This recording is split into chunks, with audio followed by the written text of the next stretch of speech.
We invite on the dais our honorable speakers, Dr. B.P. Pandey and Dr. Shayok Roy. Saying about Dr. B.P. Pandey, he's one of the founder members and secretary of HDS. He's a famous and leading interventional cardiologist of Howrah, HOD Cardiology Narayana Super Speciality Hospital, as well as many other hospitals. And about Dr. Shayok Roy, he's a young, energetic medical practitioner and interested in research, endocrinology, and medicine. I would also like to invite our chairpersons, Dr. D. Sarkar and Dr. Somnath Noshkar. Saying about Dr. D. Sarkar, he is one of the senior most endocrinologists of Howrah and retired professor of SSKM. And Dr. Somnath Noshkar, who is an active general medicine practitioner with special interest in medical education service and attached to Bardhaman Medical College. So, we invite our honorable speakers and chairpersons on the dais. Everyone.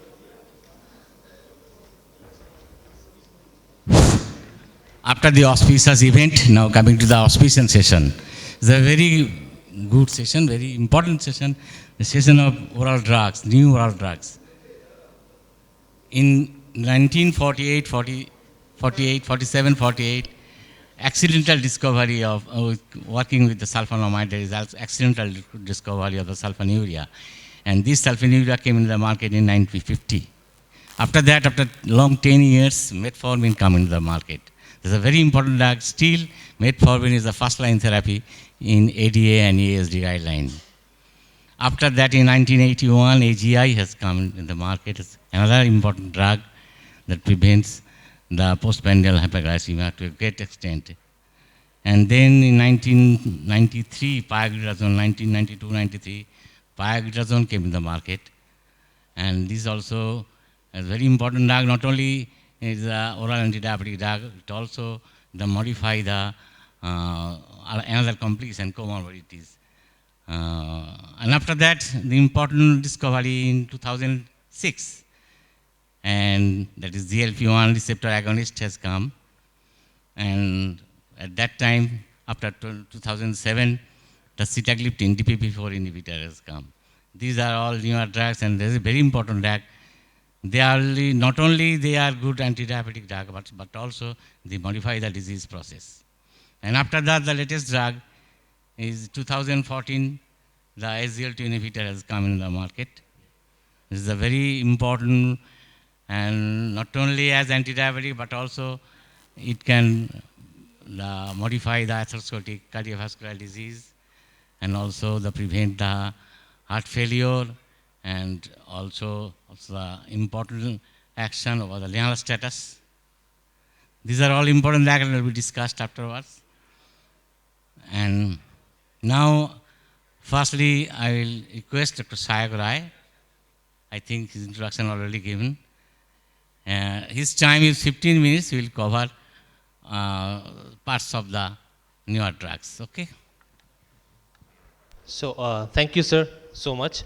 And definitely I will try to be on time. So my topic will be like management of heart failure in the type 2 diabetic patient and a practical approach, because we know the randomized trials. We always talk about the randomized control trials.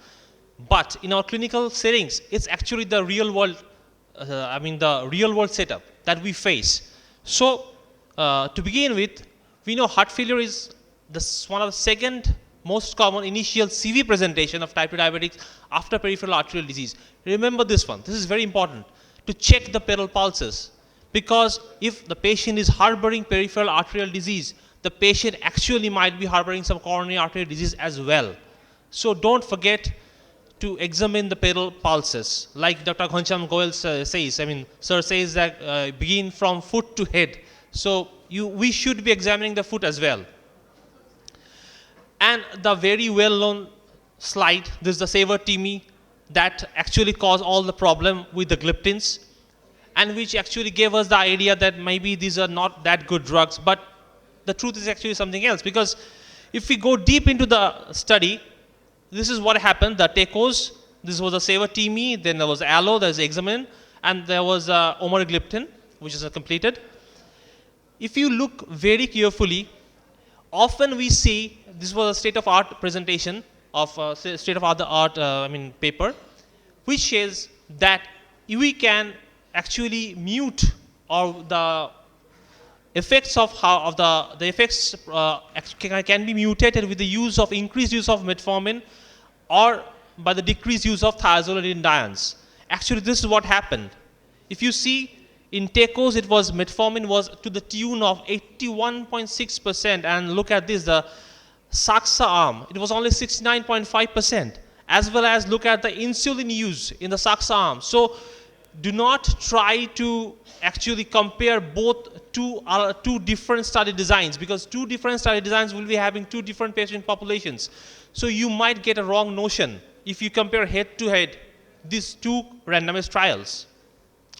Nonetheless, the main thing is that nowadays we are using empagliflozin or DAPA or CANA, whatever you're using.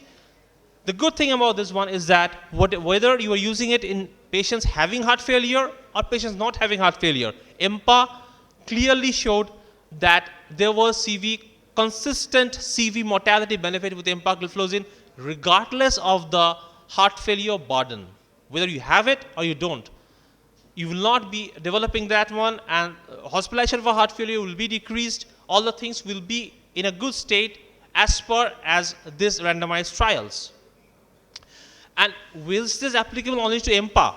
No, we can see it's applicable to all the SGLT2 inhibitors. So it's like a class effect. It's not a molecular effect.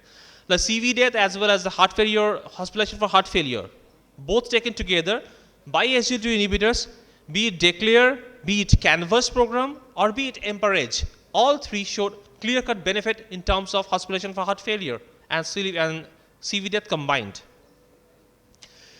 The main thing is that with this RCTs, the CVOTs, we will be actually considering on this the cardiovascular outcome problems and whether you have some problems or not.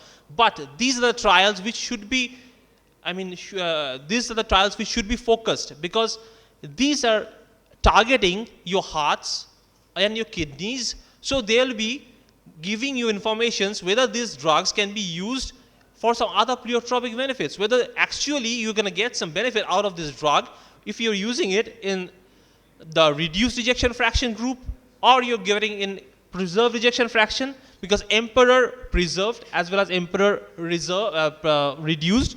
So they have a primary cohort as well as they have a secondary cohort. And we also have the DAPA heart failure study. So, we will be actually focusing on this year, 2019 as well as 2020, when many of the data will be coming out, like Emperor, Emprise, Imperial, all these data will be coming up. And they are very important for us. This Imperial study, again, they have divided into preserved as well as reduced ejection fraction, and sample size is fair enough. The thing that they have used is a 6-minute walk test. Now, what is a 6-minute walk test? 30 meters of place, you have a corridor whenever you are practicing. You put 2 cones out there, and then you tell the patients, you go like this and come back, and if you keep some chair or you keep some hard wall, if the patient feels distressed out or stressed out, the patient can actually just lean like this. So you create an environment where the patient can actually exhaust himself or herself, and you can assess the pulmonary status as well as the heart failure status. And nowadays, the 6-minute walk test actually is extending its indications. The main contraindications to this one will be an unstable angina, a recent 1 month back history of AMI, or uncontrolled hypertension. These are the 3 absolute contraindications which should not be given. So this 6-minute walk test is actually valuable for me, at least, because if you can assess your patient in your clinic when you do not have an echocardiogram at that point, because we do practice in the periphery. So this is good for our clinical practice, as well as it's good for if you get the data. The real world data is actually coming and going hand to hand with your randomized controlled trials, like the Emprise real world data. The interim results have come up, and they have shown that the interim results are actually going in the same direction where the RCTs went. So this is good, because if the real world data is going this way and the RCT is going that way, then there is some problem. There is some definite problem. And EMPA heart study again showed us that there is reduction in the LVMI, mass. And we know that 2018 ESC position statement, which says EMPA and CANA have shown a significant reduction in hospitalization for heart failure.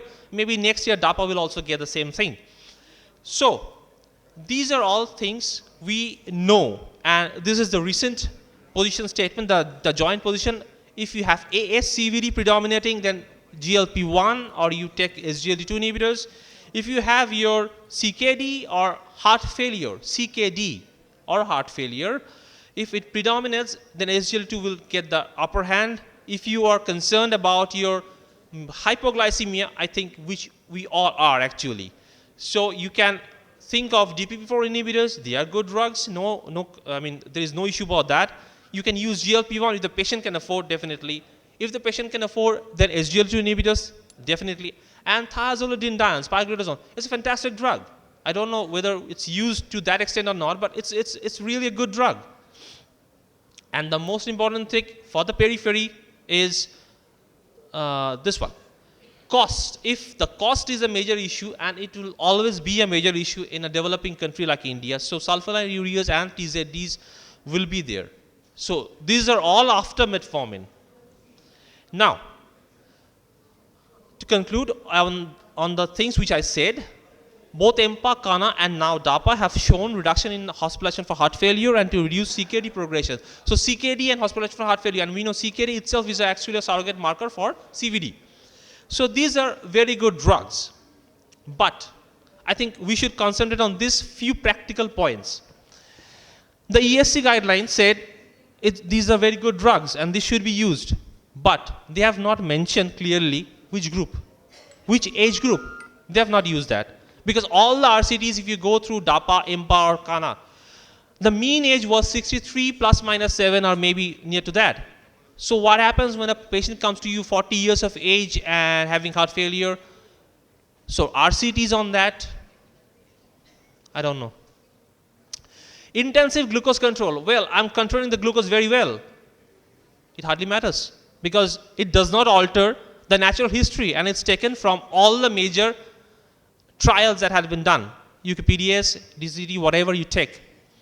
And no big data that exists till date for prevalent heart failure in randomized controlled trials.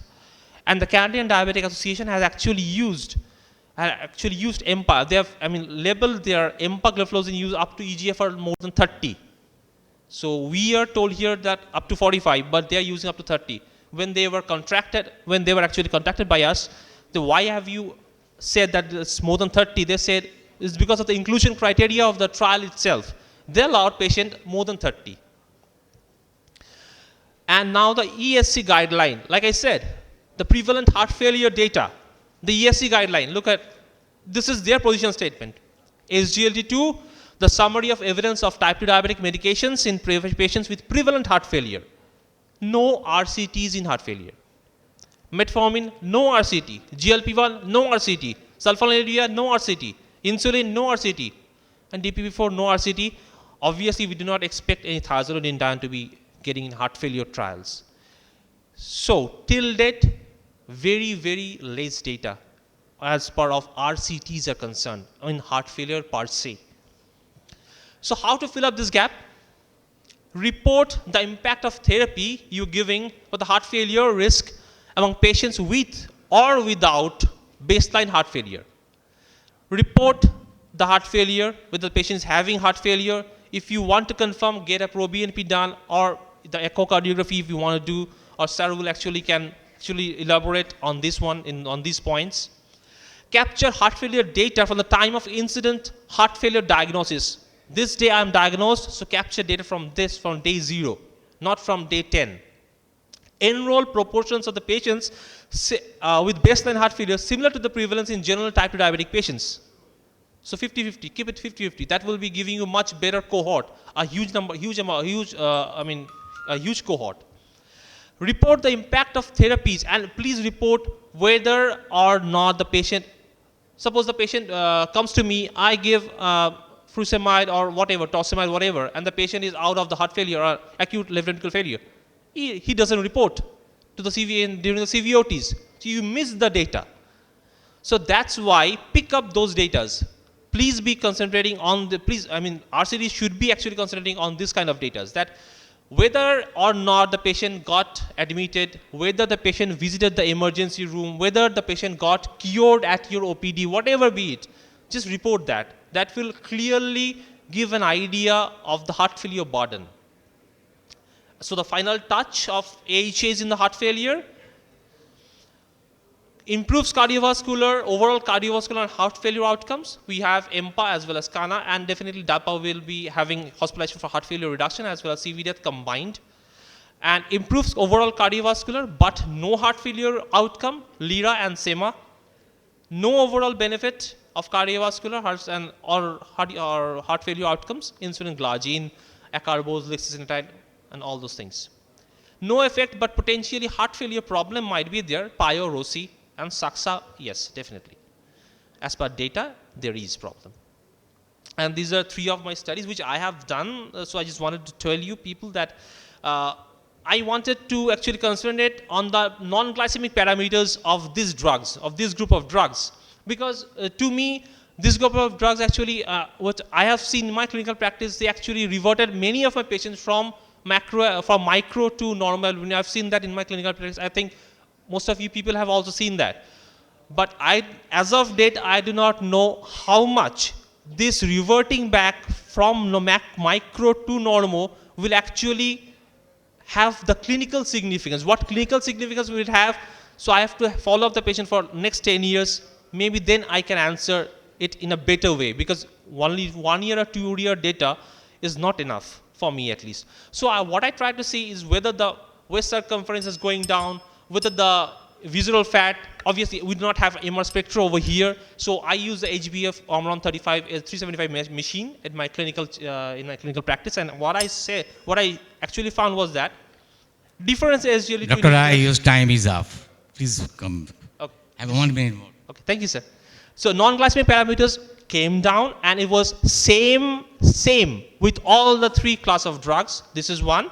And this is another retrospective data where I use the SGLT2 with other diuretics, and there was no change with sodium or potassium, because we have a fear about that. And the last one, this was again a real life scenario where I saw the waist circumference and reduction in weight and waist circumference, as well as increase in the hemoglobin and PCV, maybe because of the erythropoietin level.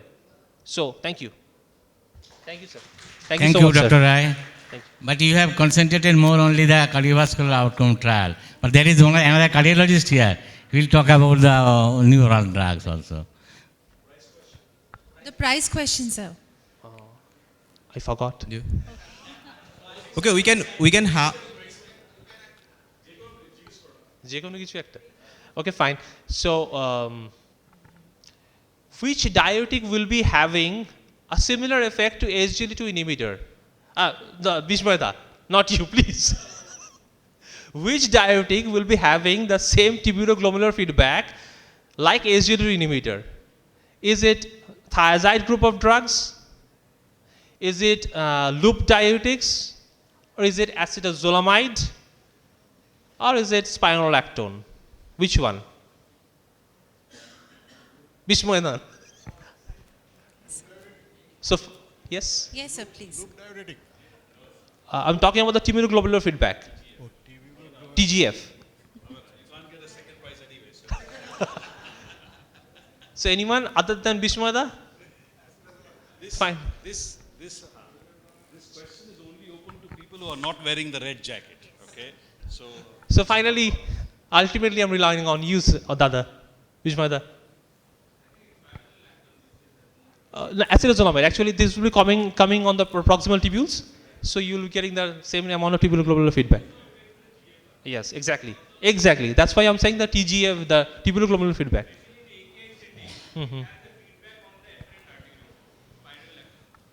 No, not AKI setting. I'm just saying CKT. Normal tubules. Yeah, whenever you have a tubular glomerular feedback mechanism going wrong, there is where the AKI setting comes in. So this spironolactone has a role on efferent arterioles. That's why it has an effect on the tubular glomerular feedback mechanism. Okay, but normally when I mean in the as per literature it was acetazolamide because on the acting on the I proximal have a diffuse. question to you. Me? have- Okay. Sir, Maybe not. may we have the questions after the second speaker? Thank you. Can we actually give the prize to somebody? Since Bisnoy also wears the red jacket, so can somebody who has even heard the answer? Because there's a movie coming up, Cheat India, perhaps in another 10 days' time. Not to worry. Question paper has leaked, the answer is there. Somebody volunteer to stand up and just tell the answer, you get the prize. Anybody? Let him have the prize himself. Okay, then we'll leave because perhaps people feel that they should earn it rather than just get it. So Dr. Pandey is going to ask you 2 questions, and if you get the right answer, you'll get the prize. Okay, so our next speaker is Dr. BP Pandey, who needs no introduction. And the topic is the same, the newer anti-diabetics. And okay, so the floor is all yours, Dr. Pandey, for the next 15 minutes. Thank you. Good afternoon, dear and friends. Excuse me for my voice. Roles have been switched. So diabetologist is talking on heart failure and a cardiologist will talk on diabetic drugs. So let's begin with this. That's called learning. Yeah, that is all about SDS. So since SAIC has focused more on EMPA and CANA, so I'll speak on DAPA, but results of SGLT2 inhibitors will be almost the same at the end of my presentation. Now this is a very large trial on 17,000 patients on DAPA versus standard care, and the trial design is given here. So I'll not bore you with the trial design. The only thing is this is the one trial where patients of secondary prevention and a primary prevention comes in a big way. EMPA was basically a secondary prevention trial, whereas CANA has some patients of primary, and this is a good chunk of primary prevention. So for any trial, you should learn what all patients were included in that trial. So inclusion criteria is important, and you can extrapolate the findings of only to this patient, not to everybody. So diabetic patients more than 40 years, not 60 years as Saik was saying in others. And of course, you have either established cardiovascular disease, that is secondary prevention, or you have a diabetes with more than one risk factor. But what all we excluded, and you should not use SGLT2, that will be off level if you have a acute event like acute coronary syndrome, acute stroke, acute peripheral vascular disease. So any sick patients, SGLT is out. So what I say, this is a drug for an outpatient, not for an indoor patient till you have further data. And you have a cutoff of GFR. For DEPA it is 60 at least as far as DCGI goes. And for EMPA he has said 45. CANA probably you may go down to 30 also. So exclusion and inclusion criteria is important. History of bladder cancer is important for SGLT2 inhibitors and any ascending pyelonephritis. So what do we mean by secondary prevention? Established cardiovascular disease means you have a history pertaining to the disease of coronary tree, cerebral arterial tree, and a peripheral vascular tree. So either an event or any operation, stenting, surgery, whatever it is. And when we talk of primary prevention, diabetes with one risk factor, and risk factors are any, whether this is smoking, hypertension, dyslipidemia. So you have a good number of a primary prevention in this study. As far as the demographics and baseline characters were easily matched, most of these SGLT2 trials, diabetes duration was more than 10 years. So you're talking about chronic diabetes, and you should not extrapolate at newer onset diabetes. Regarding HbA1c, most of the patient has HbA1c less than 9.5. So the results will be applicable to only those populations. So do not try to use SGLT2 with the HbA1c of say 13. It won't help. And these patients were on current standard care. That means they were getting a good number of statins, antiplatelets, other sulfonylureas, insulins. So they were not deprived. So HbA1c target was comparable in both the arms. So what does the DAPA also says? It says that heart failure hospitalization and mortality is reduced irrespective whether you have a secondary prevention cohort or a primary prevention. But this trial could not reduce the reduction in the 3P MACE because you have a more of a primary prevention population compared to the other trials. But they could not show like EMPA where 3Ps were actually reduced. So SGLT2 is basically for reducing the mass.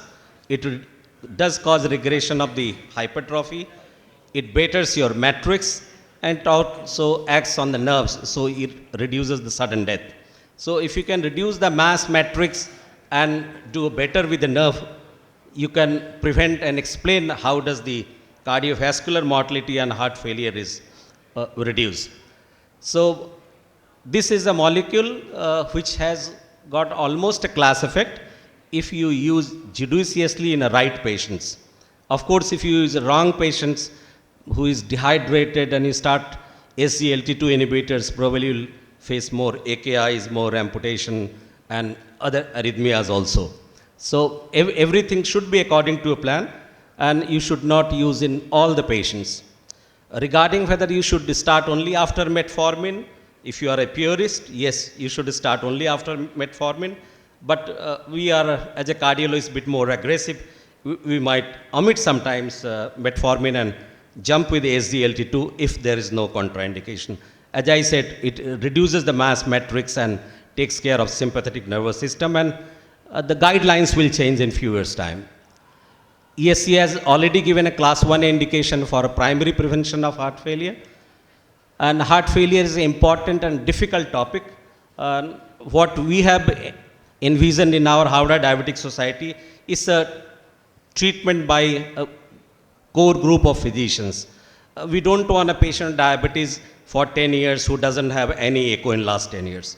So you have to have a core group of physicians to look after the diabetes. And that is why heart failure is missed majority of the time. You know what is the incidence of asymptomatic LV dysfunction in our population? We had a study, it's around 2-3%. Patient will not have any symptom. You leave aside diabetes, even a non-diabetic population, 2 to 3% will have asymptomatic LV dysfunction. So that is one of the greatest criticism of the EMPA trial. They didn't have a cardiologist on board when they designed their trial.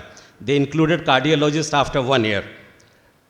DAPA people and ACANA were fortunate, they had a cardiologist in their core group. So you have to pick up the heart failure, whether this is preserved EF, reduced EF, asymptomatic. Unless you do echo, how will you know it? Unless you do NT-proBNP, you will not know whether you are dealing with the diastolic heart failure. So correct, choosing your medicine in a correct patient will give you the result as all these 3 trials have shown. With this, I'll end my presentation. We'll take the question at the end of our session. Thank you. Thank you so much, speakers. Yeah, I'll give you the prize question. I've got two prize questions. One actually I omitted for SIAC and one is still. So this is from my side. So what is the cutoff eGFR to prescribe dapagliflozin in India? Yes, from the back? Yes, sir. 1 minute, I'm counting. No, wrong answer. 60 gets the prize. So, Sir, kindly introduce yourself. I am Dr. Major Narayan Bhattacharya. I am from Kolkata basically, though I am here. Mridul is one of my great friend and another is Guru Prasad also, and other seniors, they are my teacher actually, Samarda and Dr. Datto. So I am very happy here. Sir is also known to me. Sometimes I come to Sir and Munna also in that Narayana Hospital.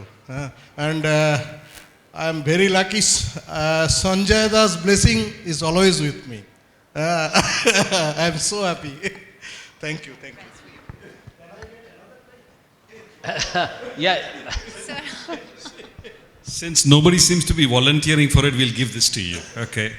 Next time, not allowed anymore. So the second question, please. Yeah, second question which I omitted, you have to tell me one important absolute contraindication for prescribing SGLT2. There are many. So any right answer will get the prize. Absolute contraindication for prescribing SGLT2 inhibitor. Ma'am, one second. Yes. I am the adjudicator. Yeah. Urinary tract infection, UTI. UTI.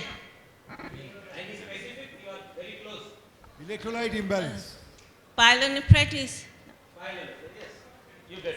Ma'am, kindly introduce yourself, please. Dr. Pamela Ghosh. Thank you, ma'am. You get a prize.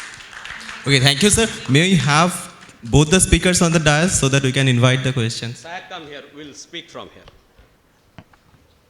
Okay, any question from the audience? Dr. Bishmoy Kumar, you are having some question.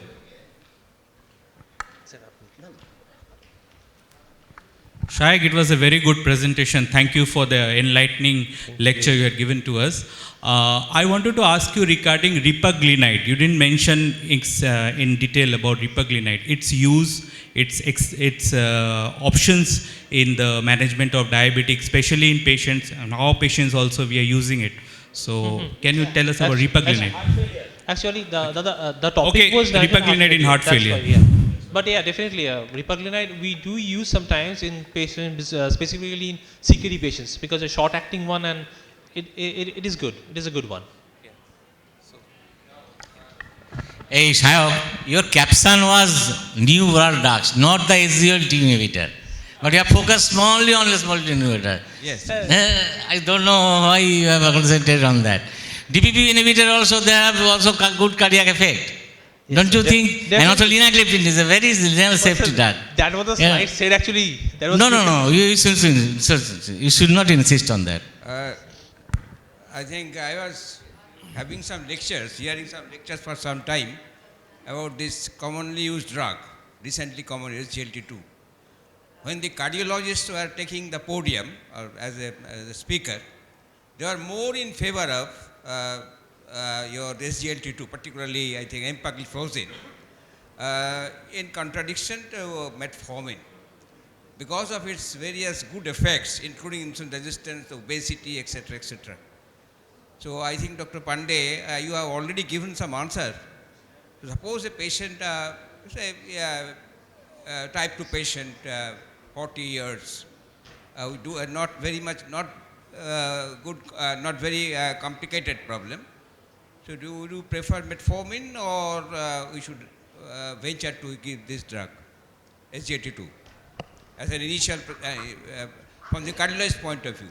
Yeah, if I understood your question correctly, diabetes without any other complications, type 2 diabetes, yes, of course, if HbA1c is say less than 7, 6.5 to 7, mild diabetes, I will go for metformin. I have answered your question, sir? Yes, I. Yeah. Now, many of the patients actually have got some diastolic dysfunction, diastolic heart failure. We do not give much cognizance to that. So in that situation also perhaps you stick to metformin or you go to the SGLT2. Yeah, now the metformin you can use in any degree of heart failure unless patient is in class 4. So up to class 3, if renal parameters permit, you can use metformin. But whether I will use it, answer is no. So if I've got diastolic heart failure, which is very easy to diagnose if you do pro-BNP, abnormal ECG, abnormal echo. These 3 criteria out of 2, NT-proBNP is must. It should be more than 600, and either ECG abnormal or echo is abnormal, like LVH, LA dilatation, it is diastolic heart failure. SGLT2 will be preferred over any other medications. Regarding the choice of GLP-1 and SGLT2, if I have got a more of atherosclerosis, like polyvascular stenosis, stable heart disease, we use more of GLP-1. If you have a more component of heart failure, whether this is diastolic heart failure, systolic heart failure, or non-ischemic cardiomyopathies, SGLT2 inhibitors will be preferred over GLP-1. What do you think the basic mechanism of action? Is it hemodynamic or metabolic? No, as I said, mass matrix nerves. So these are the three with this EMPA-HERT trial, this has been shown. It reduces the LV mass, it reduces the matrix, it reduces the fibrosis, it cools down your sympathetic nervous system. That is why sudden death is less. No, mass by how? What's the mechanism? Yeah. Mechanism hemodynamic or metabolic? No, it's a reduction in the size of the myocytes, not the hemodynamic. Hemodynamic effect accounts for your prevention of those heart, sudden deaths and all those things. But regression in mass is on cardiomyocytes. That is the another mechanism, that third mechanism he's talking about that. Dr. Pandey, my only question to you, what is the basic difference of EMPA-REG outcome and declared TIMI 58? Declared TIMI 58. Okay. EMPA was a different trial altogether. It is only 99% patients were secondary. They have established heart disease. So if you choose sicker patients to test any drug, outcome will be much more magnified. If you use less sick patients, almost the same molecule, results will be less. So that is why you could not prove the 3 Ps. But if you follow these patients for another 5 years, you will be able to have this legacy phenomena, you will be able to reduce. We have learned over last 20 years, the drug which is beneficial, you may not show in one trial, but in subsequent trial you will be able. Your biopathophysiciology should be strong. So since you have evidence to show it reduces mass, matrix, cools the nerve, it is going to even reduce 3P. You have to have either larger number of patients or follow for a longer year.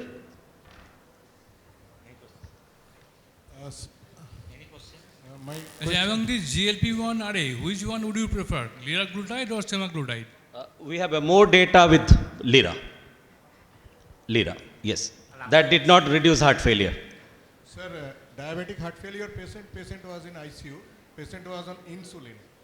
So when he is inpatient, I am not using SGLT2, but from day one, when I am discharging the patient, can I stop insulin and I can go to SGLT2 direct?